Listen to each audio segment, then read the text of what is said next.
Encore, Seigneur, nous venons près de toi. Parce que sans toi, Père, où serions-nous? Sans toi, que pourrions-nous faire? Celui qui nous donne la vie, c'est toi. La journée d'aujourd'hui, c'est ton œuvre. Et la journée de demain, ce sera encore ton œuvre. Celui qui nous place dans une semaine nouvelle, un mois nouveau, une année nouvelle, c'est toi. Nous avons besoin, Père, de toi-même, pour que tu nous donnes de manière claire tes directives. Ce matin, je prie, Père, pour qu'au travers de ta parole, par la faveur de ton esprit, tu parles personnellement à quelqu'un ce matin. Amen. Tu lui dises quelque chose qui le concerne. Seigneur, que ce que la voix d'un homme, ce que les mots dits en français ou dans une langue, Seigneur notre Dieu, ne pourront apporter, que toi, par le Saint-Esprit, tu puisses le compléter, tu puisses l'affiner, le particulariser, et qu'il ne soit plus après comme il a été avant. Amen. Nous voulons être plus riches, nous voulons être plus solides, nous voulons être mieux pourvus. Seigneur, nous tournons les regards vers toi. Et tu as dit que tu as envoyé ta parole et que ta parole a guéri. Tu as dit que tu as envoyé ta parole et ta parole a affranchi. Seigneur, nous voulons cette part-là. Et c'est ainsi que nous te prions. Dans le nom puissant de celui qui a fait tout ce qu'il fallait pour cela. Nous te prions au nom de Jésus. Amen. Amen. Nous allons nous asseoir. Amen, amen, amen, amen. Si nous donnons un titre au message de ce matin, ce titre sera « À la montagne de l'Éternel, il sera pourvu ». Amen. Amen. Amen. À la montagne de l'Éternel, il sera pourvu. J'espère que quelqu'un a noté que c'est une déclaration solennelle de Dieu. Dieu veut dire à quelqu'un ce matin, je vais pourvoir. Amen. Ne t'inquiète pas. Yes. Tu ne manqueras pas. Amen. Tu auras. Car je suis Jéhovah Jireh. Amen. Je suis l'Éternel qui pourvoit. Et quoi que ce soit que tu puisses manquer, selon les hommes, je te dis, je vais pourvoir. Amen. Amen. Amen. Il arrive que dans nos vies, nous manquions. Nous manquions des choses. Nous pouvons manquer un logement. Nous pouvons manquer un travail. Nous pouvons manquer de l'argent. Mais il y a aussi d'autres choses que nous pouvons manquer. Nous pouvons manquer un mari. Nous pouvons manquer une épouse. Quand bien même nous sommes mariés, nous pouvons manquer des enfants. Et dans notre âme, dans notre cœur, nous pouvons manquer la joie. Nous pouvons manquer la paix. Nous pouvons manquer l'amour. Nous pouvons avoir un certain nombre de choses dans nos vies, mais à cause de ce que nous manquons, ce que nous avons manque de valeur. Anne avait un mari, mais elle se plaignait parce qu'il lui manquait un fils. Et son mari lui disait, mais est-ce que je ne suis pas mieux que 10 fils? Mais cela ne lui suffisait pas. Elle avait tout l'amour de son mari. Elle avait la préférence de son mari. Elle avait les cadeaux de toutes sortes. Mais cela ne lui suffisait pas. Il lui manquait. Et nous tous, il est arrivé un moment de notre vie où c'est encore le cas aujourd'hui, où nous pouvons manquer. Mais Dieu déclare à celui qui est le Père de la foi. Car nous tous, quand nous prions aujourd'hui, nous prions le Dieu d'Abraham, Isaac et de Jacob.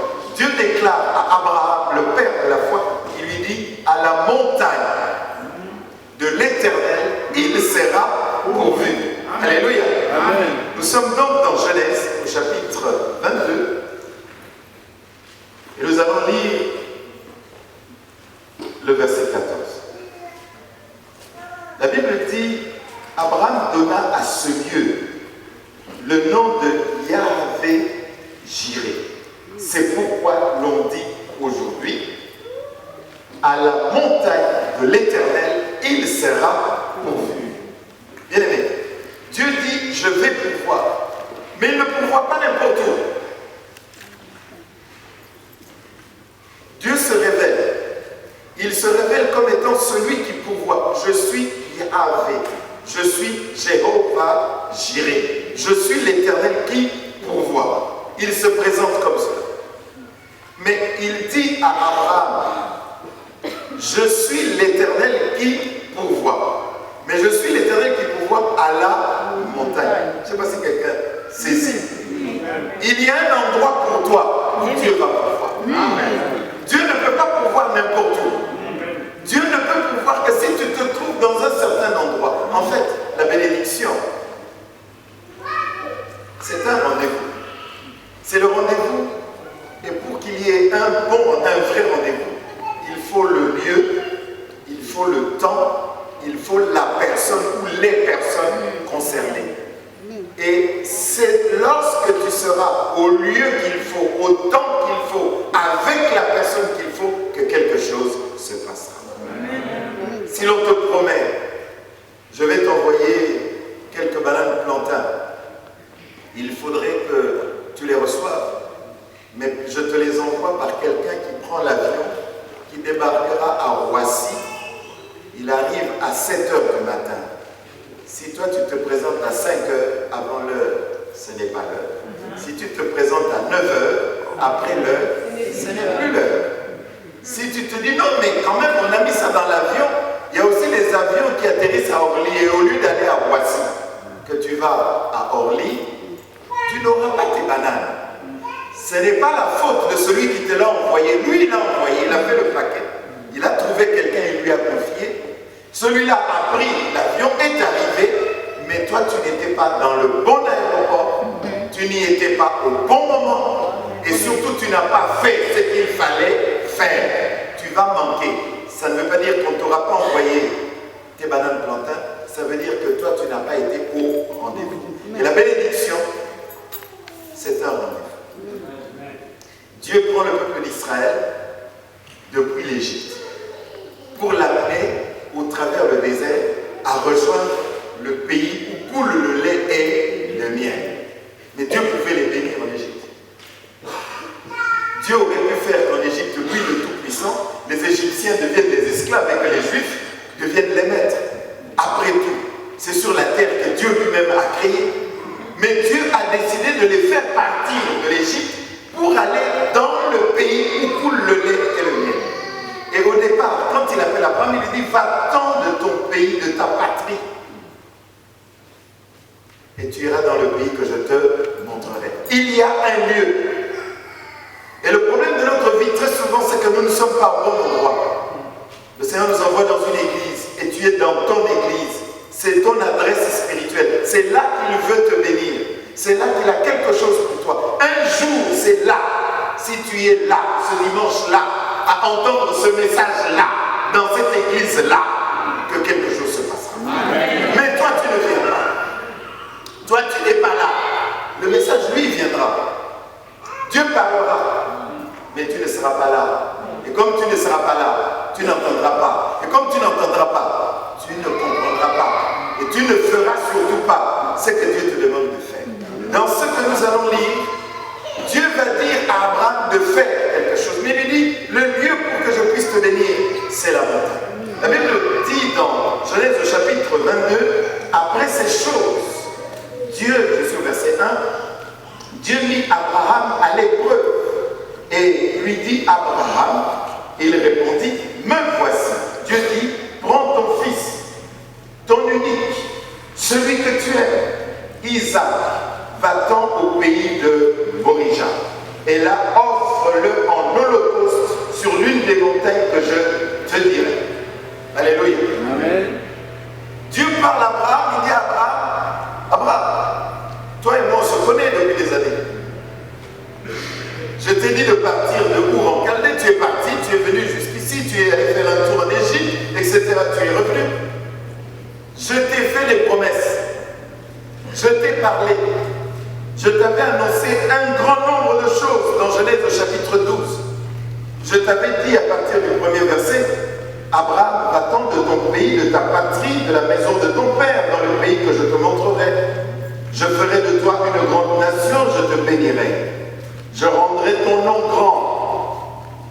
seras une source de bénédiction. Je bénirai ceux qui te béniront, je maudirai ceux qui te maudiront. Et toutes les familles de la terre seront bénies en toi. Bien-aimés, aujourd'hui, on pourrait dire que c'est une prophétie qui a été faite sur Abraham. Et ce n'est pas un homme qui avait prophétisé, c'est Dieu lui-même. C'est plus qu'une prophétie. Donc, Dieu a dit, voilà, ceux qui te béniront seront bénis. Ceux qui te maudiront seront maudits. Tu seras toi-même un canal de bénédiction.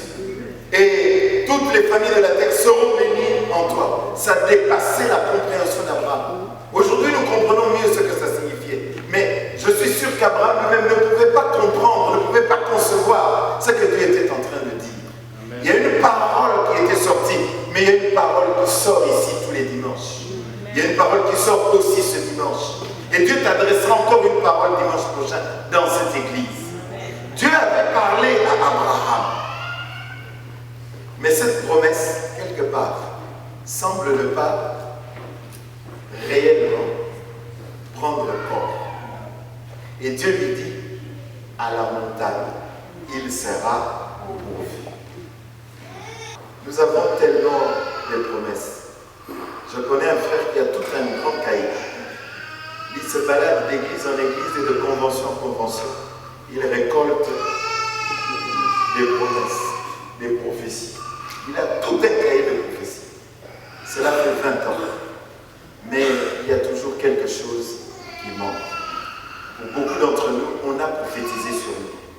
Mais nous avons l'impression que cela tarde à s'accomplir. Nous avons l'impression que ça ne s'accomplit pas complètement. Ou que ça s'accomplit, mais juste à côté. Mais Dieu veut nous dire quelque chose ce matin. Il dit, c'est à la montagne.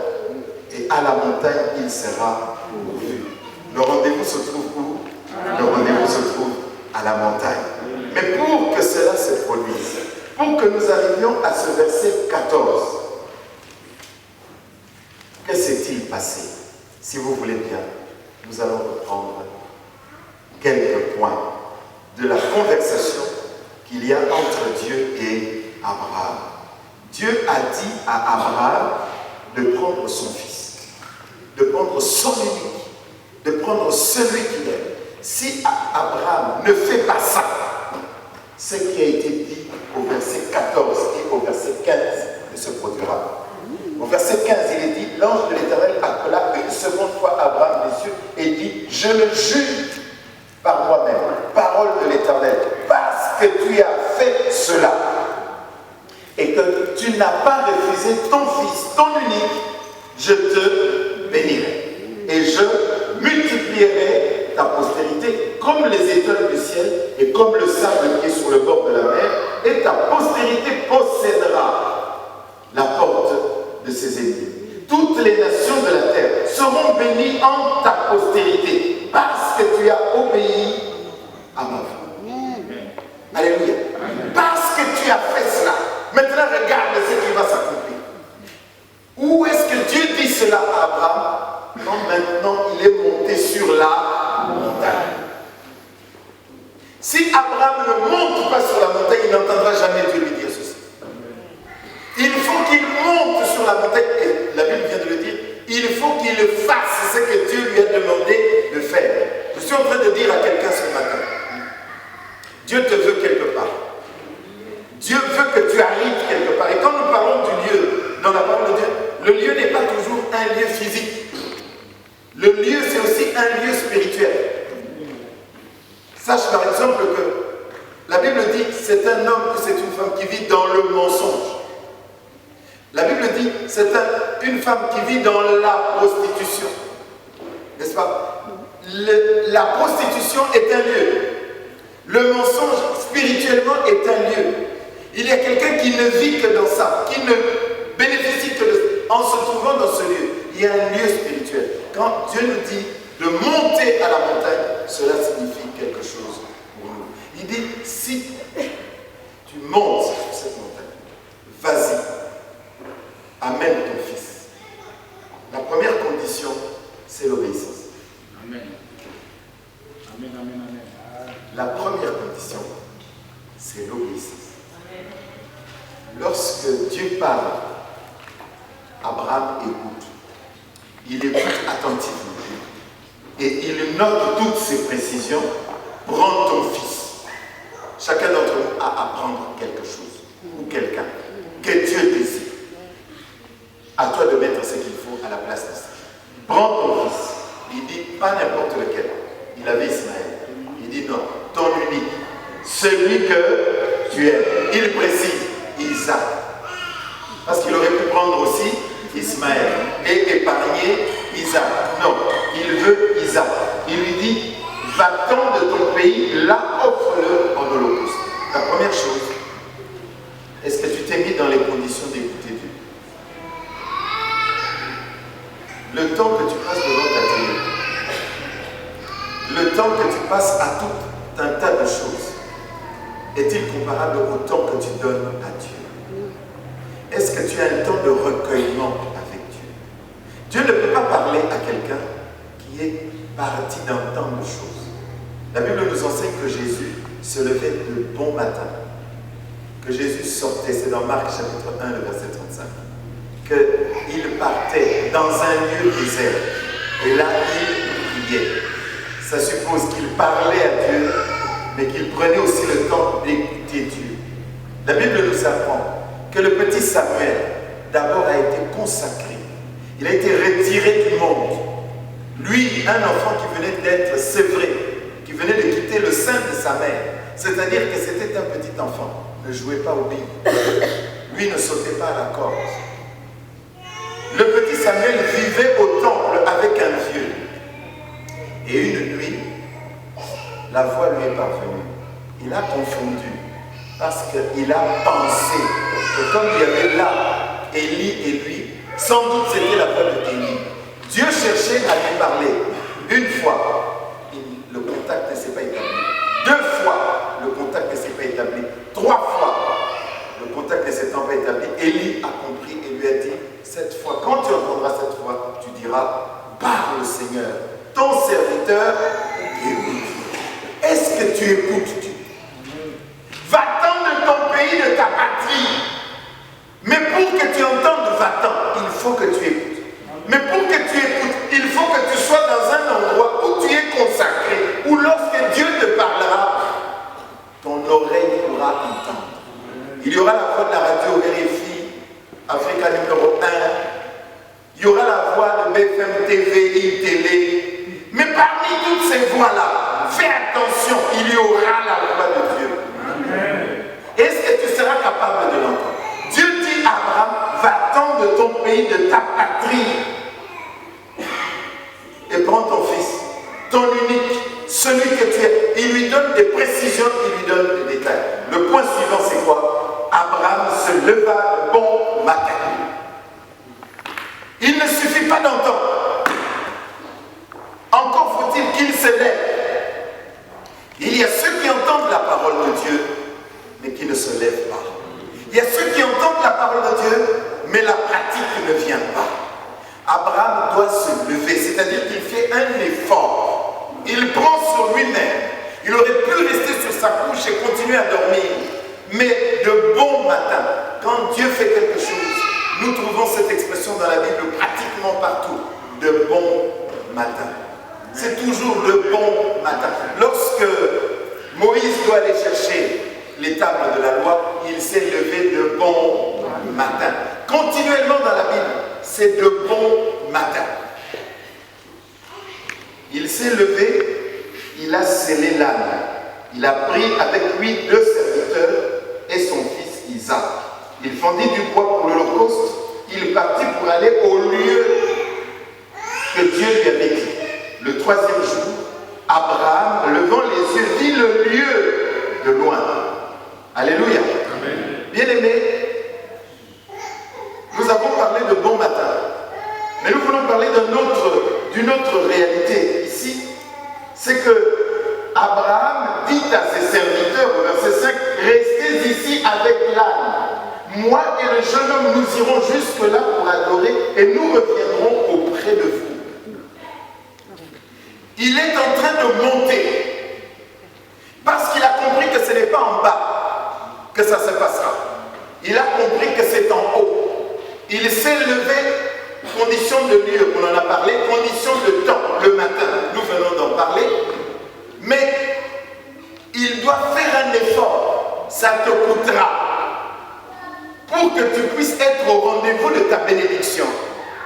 Tu vas faire un effort. Abraham a certainement transpiré en montant.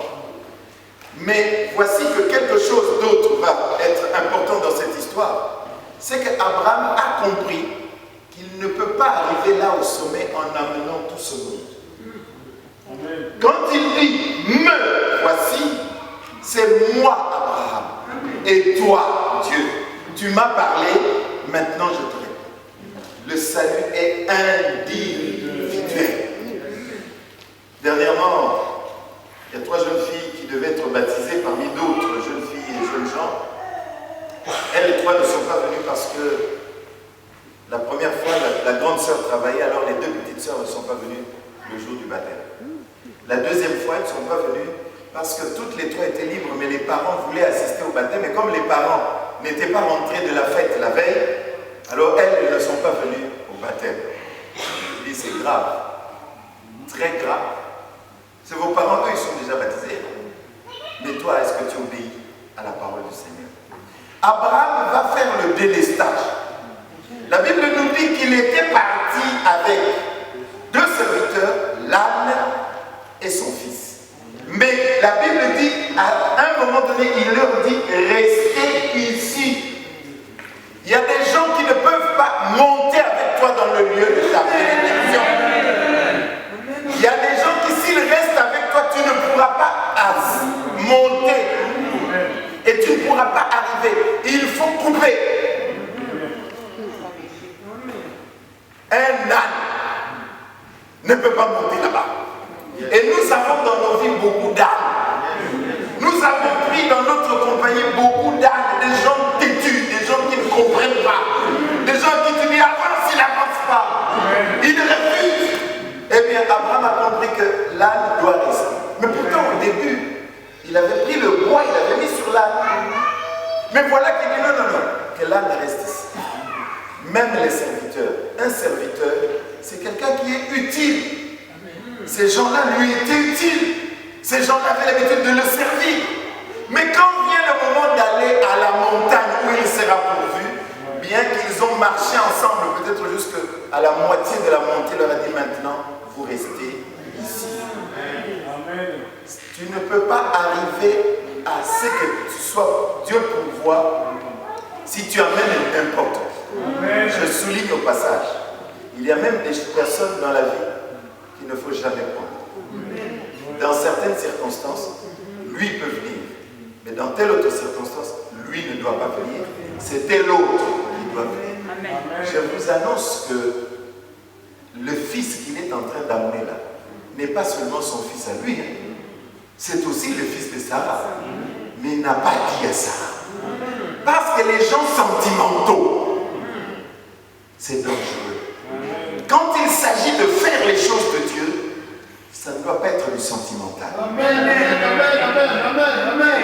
Au début de ma vie chrétienne, je priais comme j'entends encore que certains chrétiens prient. Je fais pleurer Dieu, Dieu va bouger. Non, Dieu ne bouge pas. Il y a des gens qui font des prières sentimentales. Ah, oh toi, Dieu, tu as vu ma souffrance. Mais Dieu lui-même, il souffre depuis très longtemps. Et ta souffrance à toi n'a rien à voir à côté de l'intensité de la souffrance de Dieu. Sur la terre, il y a, selon les statistiques des églises évangéliques de France, il paraîtrait qu'il n'y a même pas 10% de gens qui se disent chrétiens. Et dans ceux qui se disent chrétiens, lesquels sont réellement chrétiens. Et combien là-dedans seront sauvés? Ça veut dire quelque part que si, sans aller dans le fignolage, sur 10 enfants qu'une femme accouche, il y en a 9 qui meurent. Vous imaginez la peine et la douleur de cette femme? Mais ce qui se passe pour Dieu, c'est exactement cela. Tous les jours, il y a des êtres humains qui naissent et qui meurent sans avoir accepté Jésus-Christ. Dieu est dans le deuil continu si nous voyons les choses de ce point de vue. Parce qu'il y a des hommes qui sont créés, des des femmes qui sont créées et qui meurent, mais sans jamais avoir rencontré Jésus et sans jamais se retrouver autour de Dieu, comme il nous l'a annoncé dans Apocalypse chapitre 21. Donc ce Dieu-là des douleurs, tes douleurs à toi là, c'est rien du tout à côté des douleurs que lui, il connaît.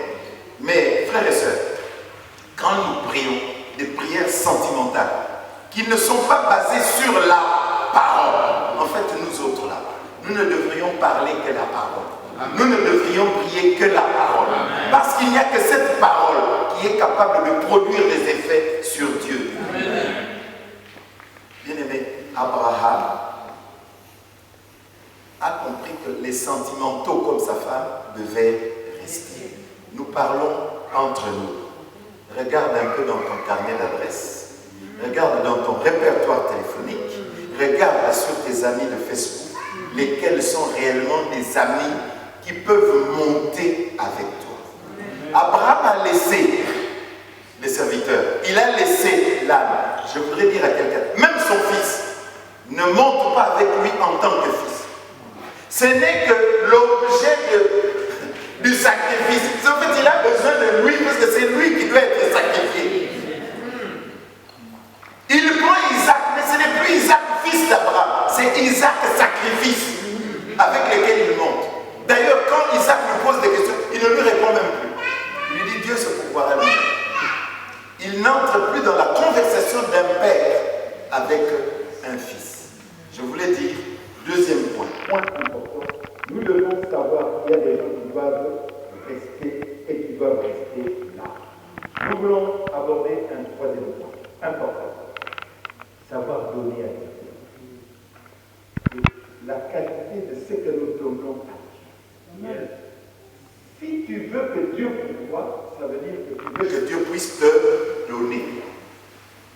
Mais la Bible dit donner et il vous sera donné.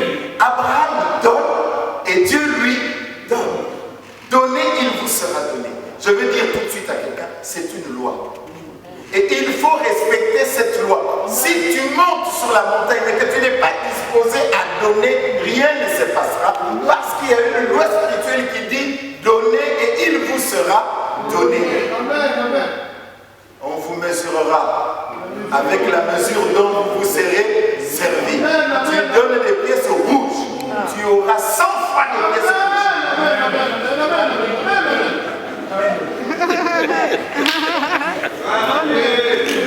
Un jour, une sœur est venue me voir. Pasteur, je voulais vous parler parce que c'est très très sérieux. J'ai dit oui, parlons. Il dit, tu as prêché pendant toute une semaine sur donner. Et moi, j'ai appliqué cela. Mais je ne vois toujours pas les changements dans ma vie. Alors pendant qu'elle parlait, moi j'étais très embêté. Et moi aussi dans mon cœur, j'ai dit, Seigneur, mais c'est vrai. Comment ça se fait qu'elle, mais comme un flash, je me dis, demande-lui, elle donne quoi? Jésus. Alors moi j'ai deviné. Et moi je lui ai dit, maman, est-ce que toi tu ne donnes pas à Dieu des pièces chaudes? Elle dit oui, c'est ce que j'ai. Dans ma vie, il n'y a pas grande chose. Ah, j'ai eu la paix dans mon cœur. Je dis, maman, quand tu donnes 10 centimes, tu reçois ou tu ne reçois pas de l'argent? Il dit non, mais moi je ne. Je dis non, quand tu donnes 10 centimes, Dieu multiplie par 100. Ça fait combien? Est-ce que tu es sûr que Dieu ne t'a jamais donné 10 euros? Elle a dit oui, oui, oui, oui, ça, mais ce n'est pas ça que j'attends. J'ai dit ça dépend aussi de comment tu donnes. Ça dépend aussi de ce que tu donnes. Donner est une loi. Cette loi, elle régit l'existence. Tout dans la vie dépend de donner. Cette loi, Dieu l'a enseignée aux plantes. Dieu l'a enseignée aux animaux. C'est inscrit en eux. Et eux, ils appliquent cela. Parce qu'un chat donne sa semence, la chatte, elle donne des chatons. Les animaux font ça. La terre, Dieu lui a dit, quand l'homme viendra, il appellera ça agriculture. Il va ouvrir ton ventre. Il prendra un noyau de mangue. Il mettra en toi. Ça ne veut rien dire d'autre. Il vient de te donner un noyau. Comme il te donne un noyau, toi tu lui rendras un manguier. Amen, amen. Mais s'il ne te donne pas le noyau, tu ne peux pas lui rendre le banquier. C'est une loi. La bête terre sur laquelle nous crachons, nous marchons, nous nous essuyons les pieds, elle est intelligente. Elle a compris que quand elle reçoit une graine d'orange, elle doit donner un oranger. Si elle reçoit un noyau de mangue, chaque espèce se reproduit selon son espèce. La vie, ce sont des lois spirituelles que Dieu a mises en place. Ce ne sont pas seulement des lois naturelles. Et la loi de donner et de recevoir est une principale loi. C'est une loi tellement importante que même Dieu lui-même ne peut pas se passer de cette loi. Dieu lui-même est obligé d'appliquer cela. Dieu avait besoin d'une famille. Le lundi, le mardi, le mercredi, le jeudi, le vendredi, il fait quoi avant de créer l'homme? Il donne, il travaille pour que l'homme se trouve dans les meilleures conditions possibles pour qu'il y ait une bonne relation entre lui, Adam et Ève. Il fait la lune, il fait les étoiles, il repousse l'eau, il fait ressortir la terre, il fait pousser les plantes, il fait venir les animaux de compagnie. Et quand il a fini de préparer tout cela, comme un mari qui attend sa femme qui doit arriver du pays, il a fini d'abord de mettre les papiers peints, de mettre la peinture, d'acheter les fours à micro-ondes, etc. Maintenant, il va recevoir sa femme. Dieu a fait cela. Dieu a d'abord donné, mais la Bible dit mieux que cela. La Bible dit que, plutôt les théologiens disent que le résumé de la Bible se trouverait dans Jean chapitre 3, verset 16. Car Dieu a tant aimé le monde qu'il a donné. Il a donné son Fils unique, afin que quiconque croit en lui ne périsse pas, mais qu'il ait la vie éternelle. Dans ce verset qui résume la Bible, on trouve le mot donner. Dieu a donné, mais il a donné pourquoi? Pour qu'il y ait la vie. S'il n'y a pas de don, il n'y a pas de vie. Il a fallu que Dieu donne pour qu'il y ait la vie. Mais qu'est-ce qui l'a motivé pour donner? L'amour. Car Dieu a tant aimé, pour cela il a donné. Quand tu donnes, mais que tu ne donnes pas par amour, mais que tu donnes par obligation, avec un cœur contrit, tu abîmes le résultat de ce que tu dois recevoir. Il a tant aimé le monde qu'il a donné quoi? Son Fils, son unique, celui qu'il aime, Jésus-Christ, afin que toi et moi, nous puissions parvenir à la vie. Donc, comment est-ce que toi tu peux échapper à ce à quoi Dieu en personne n'a pas échappé? Si Dieu ne donne pas, il ne reçoit pas. Il dit alors je donne. L'unique que j'ai, je donne. Comment est-ce que tu peux te donner?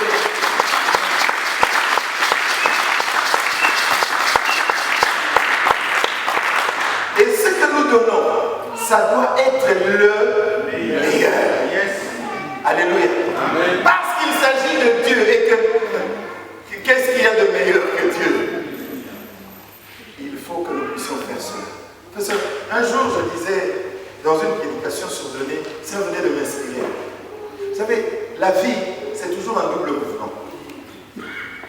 Par exemple, regarde la respiration. Respirer, c'est inspirer et puis expirer, n'est-ce pas?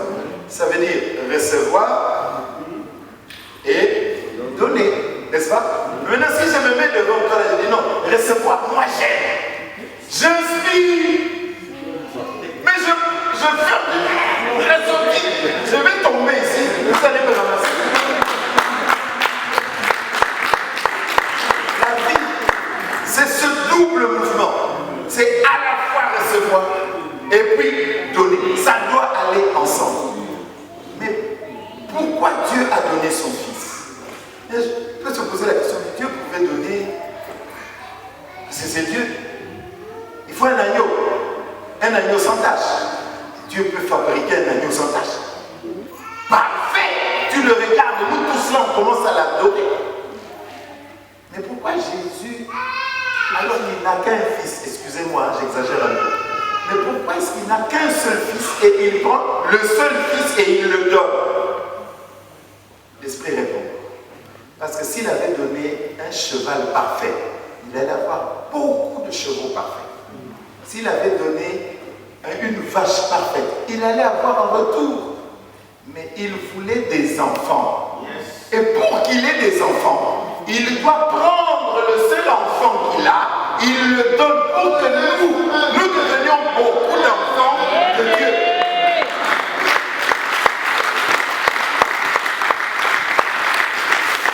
C'est pour cela que quand tu veux le sourire, donne le sourire. Quand tu veux qu'on te respecte, donne le respect. Si tu donnes la menace, l'autre aussi va te menacer. Si tu donnes l'insulte, l'autre aussi va t'insulter. Toutes choses, nous l'avons selon la nature de ce que nous investissons. Et moi, j'ai compris alors que si je veux être applaudi, je dois applaudir. J'ai compris alors que si je veux qu'on m'ouvre des portes, que j'aide aussi les autres à passer par les portes. Que ce que j'ai, je puisse le mettre à la disposition des autres. Frères et sœurs, la Bible dit que ce Dieu-là, quand tu continues la lecture,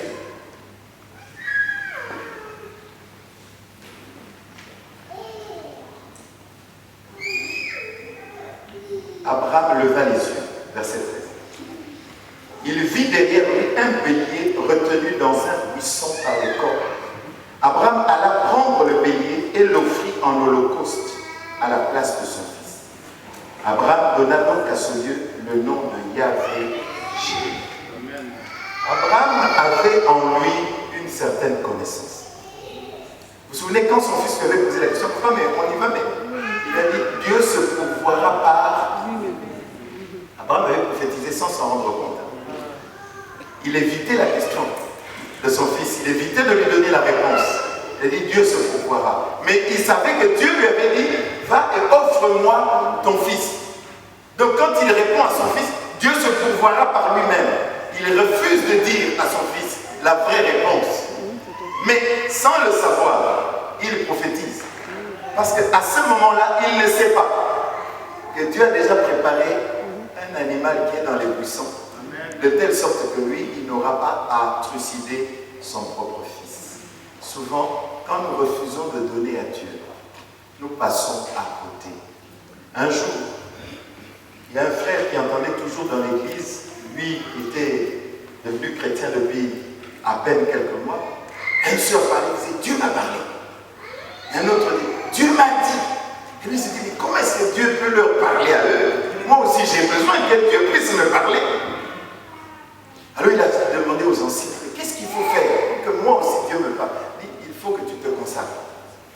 Il faut que tu te retires. Il faut que tu jeûnes. Il dit ok. Il a dit à sa femme moi je pars. Un peu plus haut là chez lui, il y avait une petite colline. Il y avait une petite forêt là-bas. Il a dit, moi je vais aller là-bas. Je ne rentrerai ici que lorsque Dieu m'aura parlé. Je veux entendre Dieu me parler. Il dit, sa femme dit, tu peux me dire, je n'amène rien.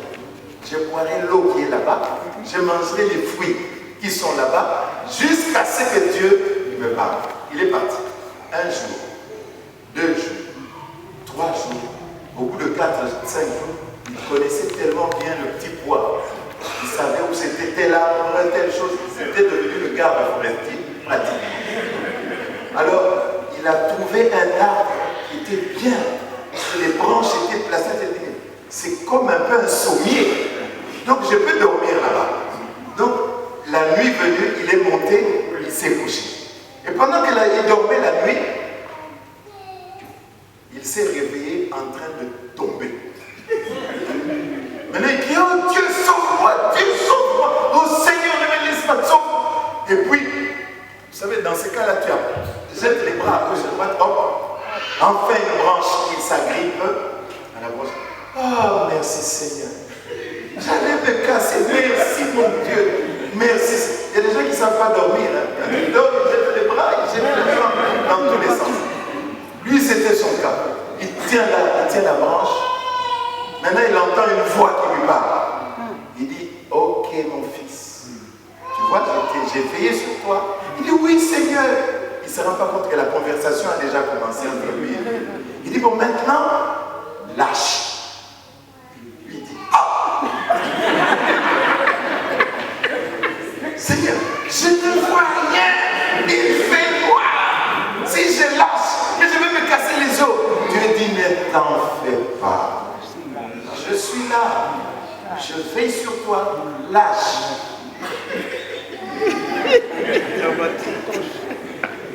Les bras commencent à faire très mal, il ne lâche pas. Les bras font mal. Dieu dit, tu souffres pour rien. Je suis là, je veille sur toi, lâche. Il ne lâche pas. Mais à la fin, la douleur est tellement forte, il lâche. Quand il a lâché, à peine il a lâché,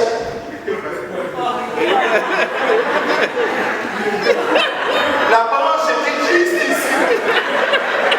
Ça faisait des minutes et des minutes qu'il souffrait. Pour rien.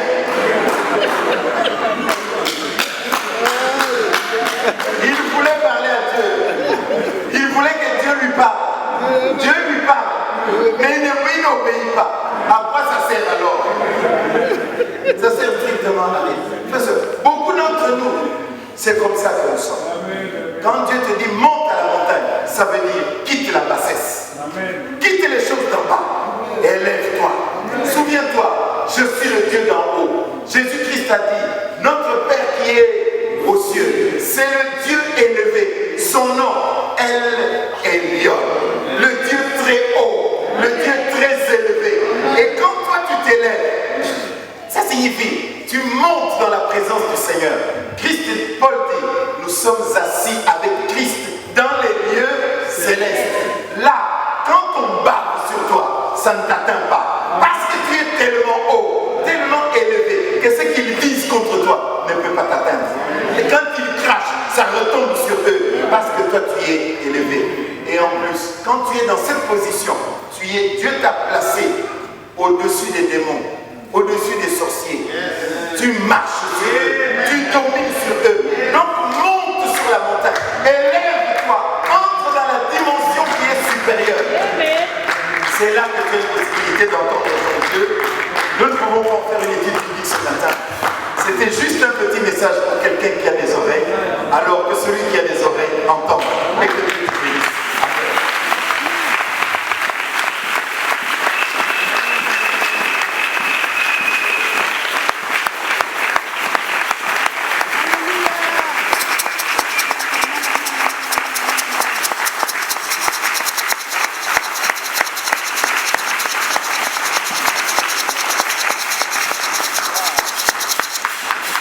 Est-ce que Dieu a parlé à quelqu'un ce matin? Dieu a parlé à quelqu'un? Si Dieu t'a parlé, lève-toi et parle-lui aussi. Alléluia.